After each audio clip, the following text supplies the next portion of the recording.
CM KCR రాచరిక పోకడలకు గోల్కొండ కోటను వేడుకల వేదికగా మార్చుకున్నారని టీపీసీసీ ఉపాధ్యక్షుడు నిరంజన్ రెడ్డి మండిపడ్డారు. గణతంత్ర దినోత్సవ వేడుకలు రాష్ట్ర ప్రభుత్వం రాజ్ భవన్కే పరిమితం చేయాలని చూస్తుందని విమర్శించారు. గాంధీ భవన్లో ఆయన మీడియాతో మాట్లాడారు. స్వాతంత్ర్య దినోత్సవం, గణతంత్ర దినోత్సవం, గాంధీ జయంతి వేడుకలు ప్రభుత్వమే నిర్వహిస్తుందని తెలిపారు. ఢిల్లీలో ఎర్రకోట, హైదరాబాద్లో పరేడ్ గ్రౌండ్లో జరుపుకోవడం సంప్రదాయంగా వస్తుందని చెప్పారు. అయితే ఈ ఆనవాయితీకి సీఎం కేసీఆర్ ముగింపు పలికారని, తనకు తాను రాజుగా, తానిషాగా భావించి గోల్కొండ కోట పబ్లిక్ గార్డెన్లో నిర్వహిస్తున్నారని మండిపడ్డారు. గవర్నర్, సీఎం మధ్య విభేదాలు ఉంటే ఉండవచ్చు, కానీ జాతీయ పండుగల మీద వాటి ప్రభావం పడకూడదని చెప్పారు.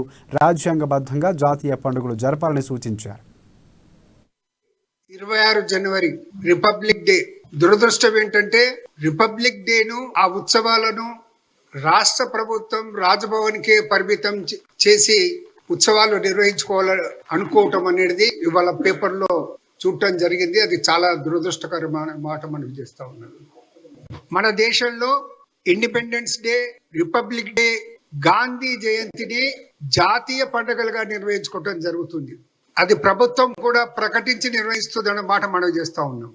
స్వాతంత్రం సిద్ధించిన తర్వాత అటు ఢిల్లీలో ఎర్రకోటలో, ఇక్కడ హైదరాబాద్ లో పరేడ్ గ్రౌండ్ లో ఇండిపెండెన్స్ దినోత్సవం గాని, రిపబ్లిక్ డే గాని జరుపుకోవటం ఒక సంప్రదాయంగా వస్తున్నటువంటి విషయాన్ని మీ దృష్టికి తీసుకొస్తా ఉన్నాను.